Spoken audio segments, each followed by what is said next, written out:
As far back as I can remember, I always wanted to be a gangster.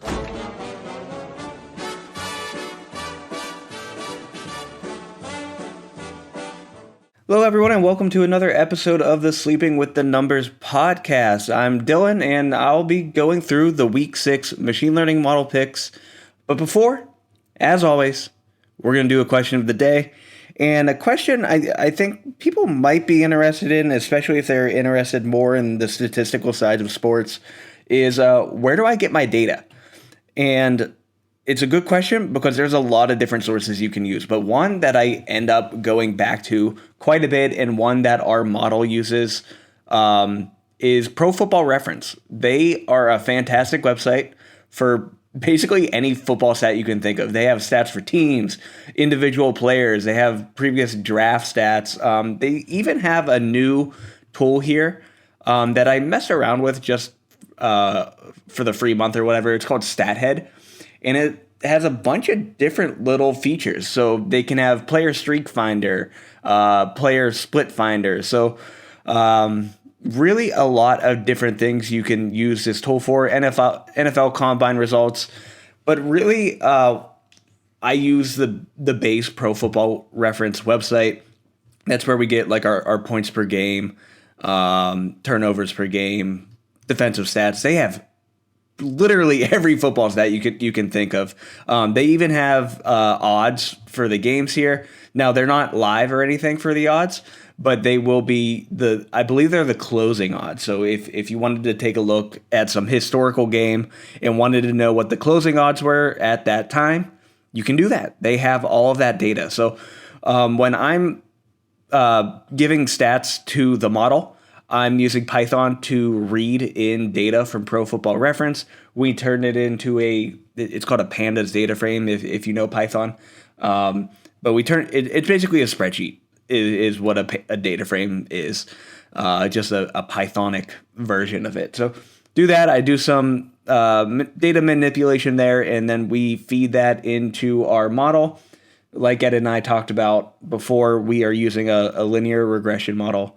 So we have a Python package that has that model ready to go. You just give it the X and the Y, well, X's and Y, and it will predict.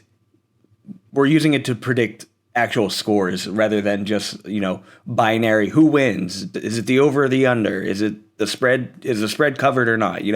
So we're using it to predict actual scores.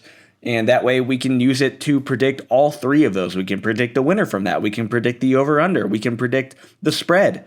So that's where we get our data and how we use it to train our model and get these machine learning model results that I give to you each week.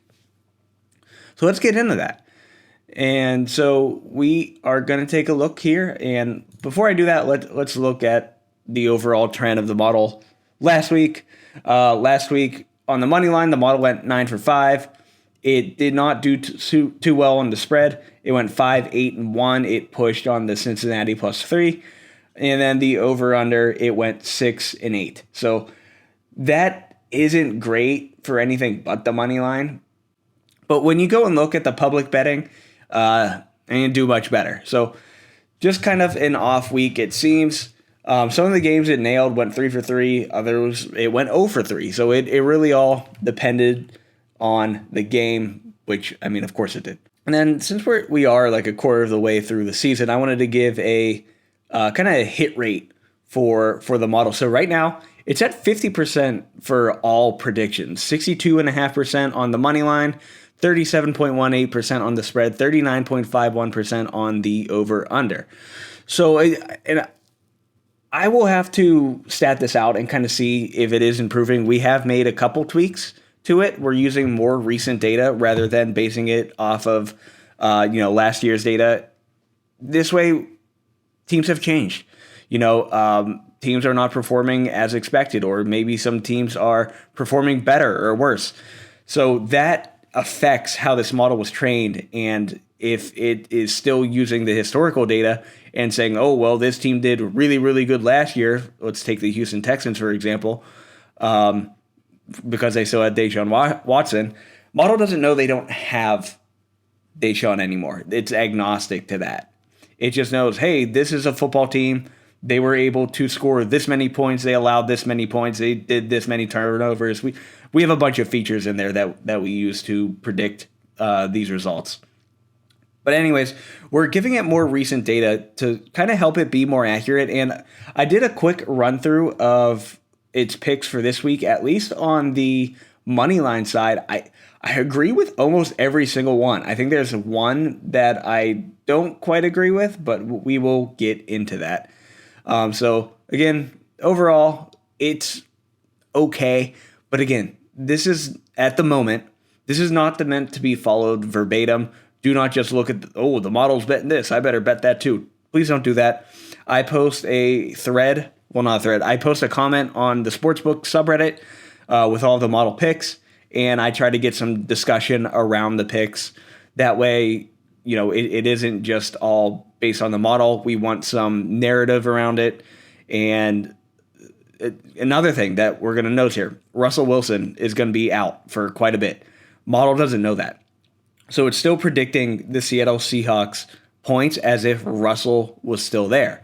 So that's probably a discussion we'll want to have. And if the model is picking Seattle to win, which it is, maybe we talk about that. Do we really think they're going to win? It sounds like they're working out Blake Bortles.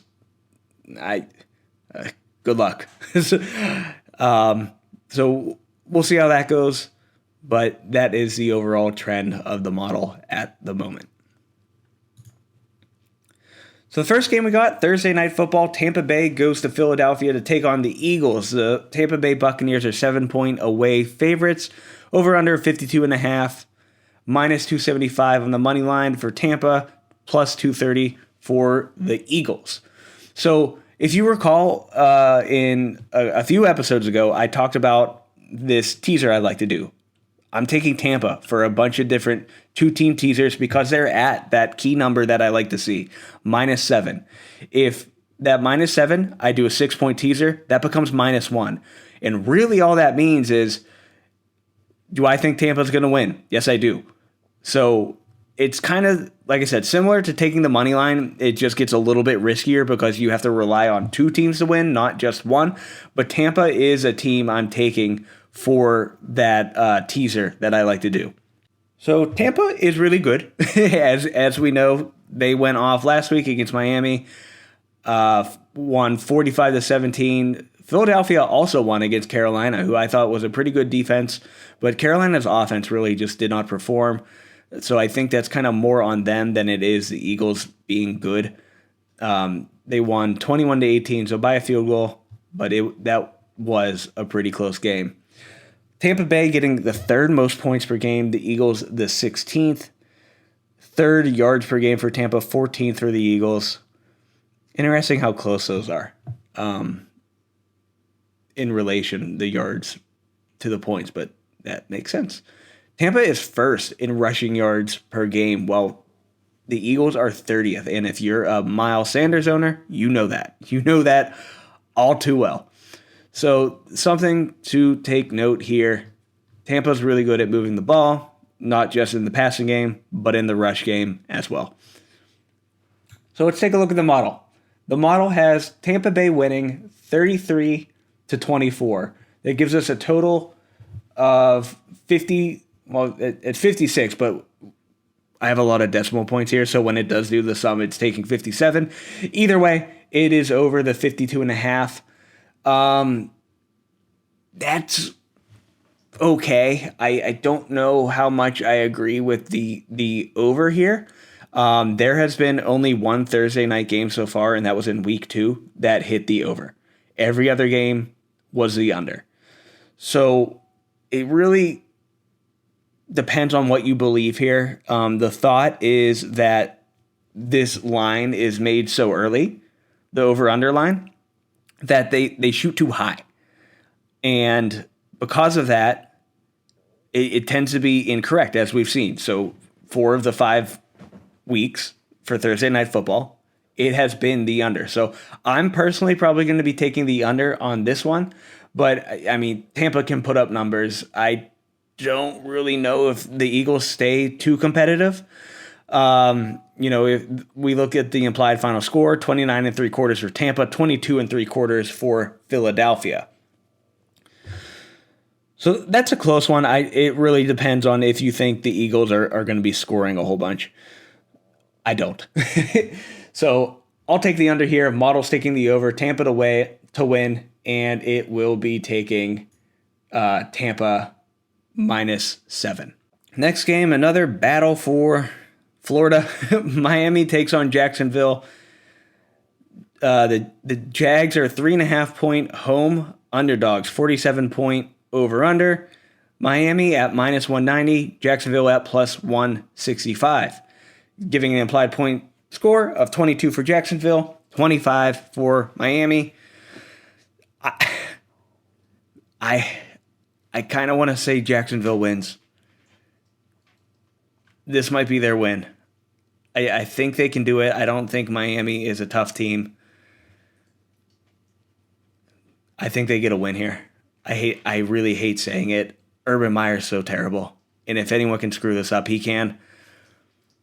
But personally, I like Jacksonville at +165. If they just play this right, give James Robinson the ball, let Trevor do his thing, quit meddling with your good players is really what I want to say to Urban. So, I think I like Jacksonville to win here. Let's take a look at the model. So this is a little interesting here. So the model does have Jacksonville winning 26-21. It will take, what's it going to take here? I believe it's going to take the over just barely by decimals of that 47 points. So it's barely predicting the over for 47, but that's what it's going to take. And then for the spread, obviously, if it's taking Jacksonville to win, it's going to take Jacksonville +3.5. And I'm absolutely okay with that. If I'm going to bet on this game, I'm going to bet on the Jags. I think there's enough return there that will make it worth it. All right, next we got a divisional matchup, Packers-Bears. Packers are 4.5-point away favorites, 45.5-point over-under, so pretty low. That's probably because of the Bears. -200 for the Packers on the money line, +170 for the Bears. Fields is going to be starting again. Yikes. I don't really agree with that. Damian Williams looks good, but the passing game is just atrocious. They got a win against Las Vegas. I kind of feel like that might have a little bit more to do with Las Vegas and their whole situation right now than it would with Chicago being a good team. Not saying Vegas handed them that win, but you don't want to be playing for a coach that's a giant asshole. And that's kind of just, that's being nice, saying he's just that. But there's a lot of other words we can use here. Anyways, I think Green Bay to win. I want to say they cover here as well, but Cincinnati made it competitive. But I also think Cincinnati's a much better team than Chicago. So personally, I would take Packers to win, Packers to cover. 44.5 is a really good line. So let's see here. So in the last three, Packers have put up 25, 27, 30. Chicago 20, 24, and 6. So that seems to be kind of trending towards the over there. Would I actually take it? I don't really know, but these divisional games can always be like a chess match. So this could end up being close. I still think Packers win and cover. Turning to the model, model has the Packers to win, but it does have Chicago to cover. It is predicting 41 total points, which is going to be under that 44.5 point total line. So that is what the model will be going with. I'm absolutely fine with the under here. Spread, again, like I said, I think Green Bay covers here, but TBD. We'll see what happens. Next, we have a fantastic matchup and one I will absolutely be targeting for DFS. The Chargers play the Ravens. The Ravens are -3 home favorites. 51.5 point over under. -150 for the Ravens on the money line. plus 125 for the Chargers. I like the Chargers. I like the Chargers to win this game. Baltimore's defense got kind of showed up by the Colts, and if the Colts can do that, it'll be cool to see what the Chargers can do. The Chargers have just been on fire, putting up a ton of points. 47 last game against Cleveland, who I think had a fantastic defense. 28 against Vegas, 30 against Kansas City, but Kansas City's defense, nothing to really write home about. Both of these teams on a win streak. Chargers, 3-game win streak. Ravens, 4-game win streak. Ravens have put up 19, 23, and 31 in their last 3. So, man, let's shoot for the over. That's going to be an exciting game. Again, if I'm betting this one, I think I like the Chargers to win. Oh, wow. Okay, so the model is going to be taking the Ravens to win by 0.23 points. So it's basically predicting a tie. So who knows? Maybe you bet a tie, which I'm sure has fantastic odds. It will be taking the over 52 points. But either way, Baltimore to win, Chargers to cover, and over 51.5. I said 52 here because that's what we took it at, but that's even better at 51.5. Next matchup, this one is, I guess, kind of interesting. The Vikings take on the Panthers. Vikings are 1 point away favorites, 46 point over-under, minus 110 on the money line for the Vikings, minus 105 for the Panthers. When it's this close of a game, I almost always just want to take the underdog because the odds are there. Basically, this means it's a coin flip, and if it's a coin flip, I'm going to take the better odds. So it's expecting a very close game, predicting 22.5 for Carolina, 23.5 for Minnesota based on those lines. Who knows if Dalvin Cook is back, but if he's not, it probably won't matter. Alexander Mattison has been getting it done. They barely beat Detroit, but he had a hell of a game. Carolina on a 2-game losing streak since Dallas kind of exposed them. We talked about them having a soft schedule to open up with, but now they're getting into more competent teams. So turning it over to the model is going to take Carolina to win, and it's going to be taking the under 46 points. It's predicting 41 for the total, and yeah, I'm absolutely okay with that. So Carolina to win, cover, under 46. And I'm noticing, I'm agreeing too much with the model here on a lot of these. There's not as much fight I'm putting up because I agree with a lot of these. Now, maybe come discussion time on Reddit, it'll be better, and it's not just me talking. I can have a discussion with other competent people. But right now, I'm agreeing with this quite a bit. I think it was just the Chicago game so far that I really didn't like. Next matchup, Kansas City is taking on the Washington football team. Kansas City is a -7 away favorite. So again, I'm going to be taking Kansas City for the 2-team teaser I do. So pay attention to my Action Network at Fantasy, PYANTASY,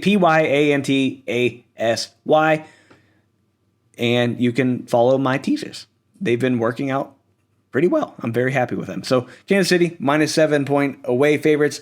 Highest over-under of the week at 55.5 points.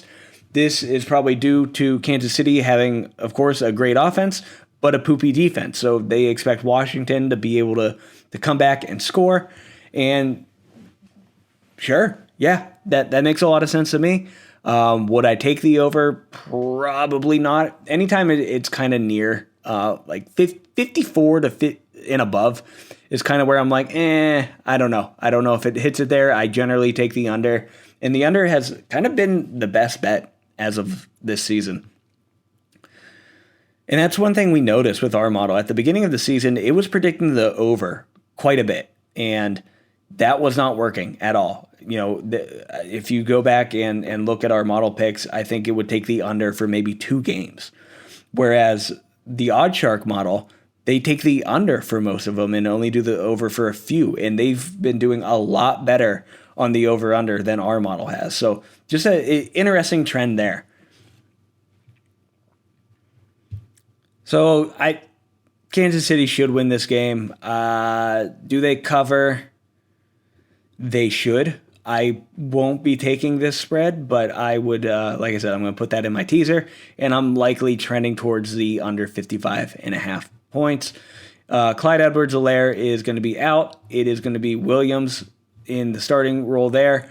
I don't know how much that matters. Their offense is built around Tyreek and Kelsey. Clyde has been doing nothing. He's been doing okay, but their offense is in the passing game, not the rush game, so I don't really think that impacts the team too much. Model is taking Kansas City to win, but it will be taking Washington football team to cover that plus 7-point spread, and it's predicting a ton of points here. It's predicting 67 total points. So it's giving 35 to Kansas City, 32 to Washington. So it's expecting a very high scoring game. That'd be great. Another one to target for DFS. Another matchup here. Don't want to spend a ton of time here on this one because it seems too easy, obvious. And sometimes when things are way too obvious, don't take that bet. It's usually a trap. So Los Angeles Rams taking on the Giants. Not saying I don't think the Rams are going to win, but the spread, that's one to be careful on. So Rams taking on the Giants. Rams 10-point away favorites, 47.5 point over under, minus 600 on the money line for the Rams. Please do not take that bet. Nothing is a lock. Giants at plus 425. Giants are beat up. Barkley's going to be out. I think Golladay is going to be out. Kadarius Toney is probably their only starting wide receiver. I don't know if Sterling Shepard's back this week. Pay attention to that. Listen to our injury report podcast. Daniel Jones might even be out. It might be Blaine Gabbert. So, again, pay attention to this. The Giants are beat up. And if none of their guys play, give me the under. And probably the minus 10 as well. Pay attention in my Action Network if I actually take that bet. But if the Giants have nobody on their team, I don't want any part of it. So turning to the model has the Rams to win, as it should. It has the Rams. Oh, that is very close. So it's predicting 31 points for the Rams, 21 for the Giants, which would put it, well, we got to get into the decimal points here. So if we give the Giants plus 10, they would win. Okay, so it's going to take the Giants to cover here, and it is taking the over, predicting 52 points, which is over the 47.5 point total line. Next matchup, divisional matchup. Wow. Second place AFC, Houston Texans take on the third place AFC South, Indianapolis Colts. Colts are 10-point home favorites, 43-point over-under, minus 450 on the money line for the Colts. Again, please don't take that. We saw what the Texans almost did to the Patriots, so be careful there. Texans plus 350 on the money line. I like the over in this game, honestly. The Texans showed that they could put up points against a defense that I thought was really good with the Patriots. So I like the over here. Colts could score on Baltimore. Texans could score on the Patriots. Colts defense is very good. But 43 is a pretty low line, and I'm absolutely okay with taking that over 43 there. Minus 10 is closer. I don't really like the Colts that much, so I probably won't touch that. Looking at the model has the Colts to win, but it does have the Texans to cover the plus 10-point spread, and it will be taking the over 43 over-under. Another matchup here, Cincinnati Bengals are 3.5-point away favorites taking on the Detroit Lions, 47.5-point over-under, minus 175 for the Bengals. I'm okay with taking that money line. I might do that. Plus 150 for the Lions. I like Cincinnati here to win, cover. No. Cincinnati to win, Detroit to cover. Detroit always seems to cover. It is the most confusing thing. So if we look at the against the spread, all right, maybe it's not always. Detroit's 3-2 with the spread, so they seem to cover more often than not. It's over 50%. But it just feels like they keep every game just competitive somehow. So I think that's what I'll end up doing. And then maybe the over here. Let's check out the trends here for the over under for these teams. So if who we got? So Cincinnati has only hit the over 1 out of their 5 games. Detroit has only hit 2 out of their 5 games. So I guess the under might be the move here if we want to play it based off of those trends. The model, however, is going to be taking Cincinnati to win. It's going to take Cincinnati to cover, and it will be taking the under, that 47.5 point spread. And if you look at these trends, that makes sense. Another matchup here, one I would likely be targeting for another matchup here, another good target for DFS. Cardinals take on the Cleveland Browns. Cleveland Browns are minus 3-point home favorites, which I'm shocked by that. I will absolutely be taking Arizona. 50-point over-under, minus 150. Money line for Cleveland, plus 125 for the Cardinals. Give me the Cardinals the entire way. Money line, point spread. Over-under, both of these teams can score. So in their last 3, Cardinals put up 17, 37, 31. Cleveland put up 42, 14, 26. Okay, maybe Cleveland doesn't score that much. It was just that last game. I had a little recency bias there. But Arizona can score. 50 points would give an implied total of 26.5 to Cleveland, 23.5 for Arizona. No, I'm locking that bet in now. Give me the Cardinals to win and cover. The model agrees. Good job. There we go. Awesome. So Cardinals to win, it will be taking Cardinals to cover as well. And it's going to be taking the over 50 points. It's predicting 55 total points. I have no problem with that. I probably won't actually bet on the over-under, but definitely going to take the Cardinals money line and point spread. Next matchup, one, again, I'm a little surprised by how close it is, but the Dallas Cowboys are 3.5 point away favorites against the New England Patriots. 50.5 point over-under, minus 175 on the money line for the Cowboys, plus 150 for the Patriots. I like the Cowboys here to win and cover. I lean towards the under just because I don't think New England can score. Really all there is to say here. They didn't look good against Houston. If Houston can score on them, the Cowboys can easily score on them. So give me them Cowboys. All my Texas friends will be happy to hear me say that. Won't happen often. Model taking Dallas to win, Dallas to cover, and it will be taking the under 50.5 points. Next, we have an AFC West matchup. The Las Vegas Raiders, with a new head coach, will be taking on the Denver Broncos. The Broncos are 3.5 point home favorites.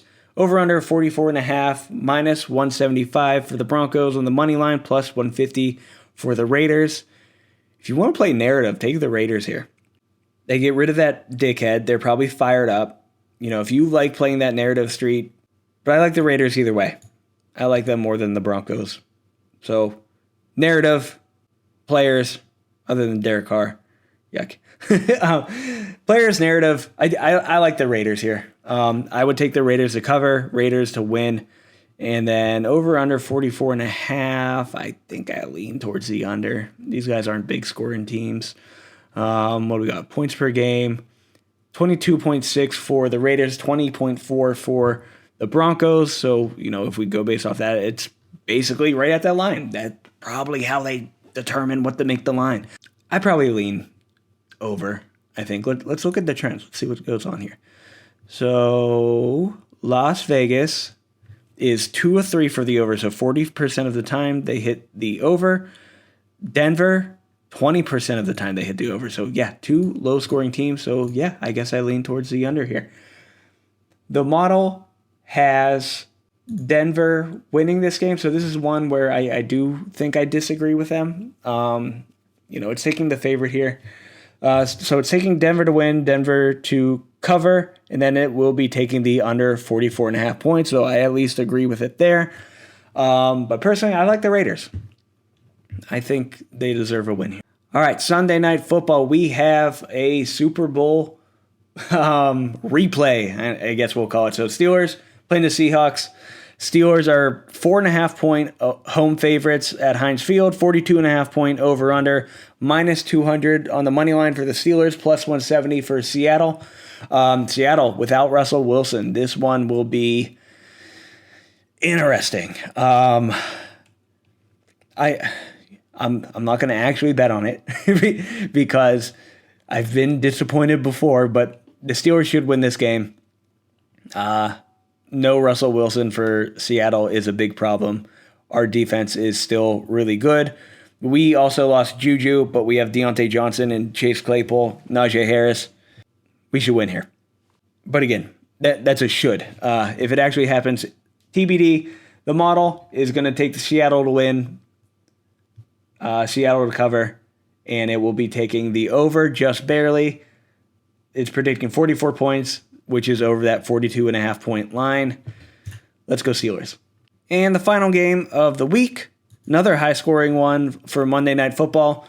Because it's the Buffalo Bills, all they do is put up points. Buffalo taking on the Tennessee Titans. Titans are 5.5-point home underdogs, 54-point over-under, minus 250 on the money line for Buffalo. I'm surprised it's that low. I'm not saying I'm going to take it, but I am surprised it is that low. Tennessee Titans at plus 200 on the money line. They're starting to get healthy again, but really all that matters is Derrick Henry.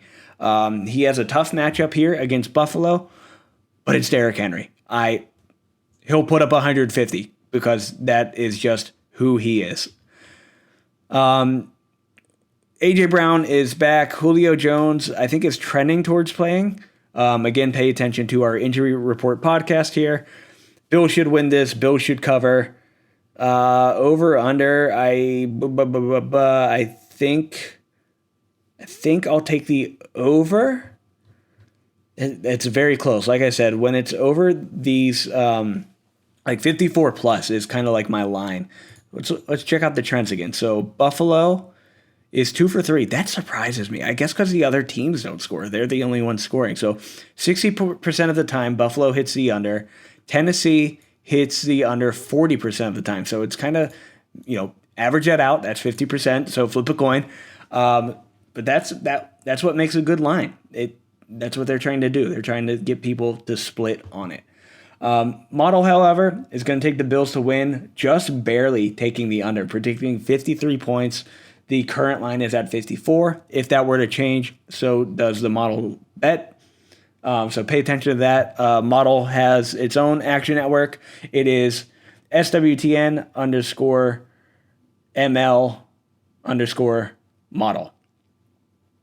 You can also follow it at our website at sleepingwiththenumbers.com. But that's going to do it for these model picks. It was a pretty quick one. Ran through it pretty quick. But I didn't have a lot of disagreement with the model on this one. If you have any other insights here, if you disagree with a pick, if you agree with a pick, if you want to know more about the model, hit me up. I'm all about talking about this. I like geeking out about stats, about Python, machine learning. It's all really, really fun.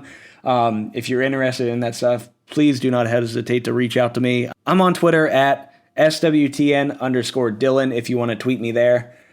Let's chat.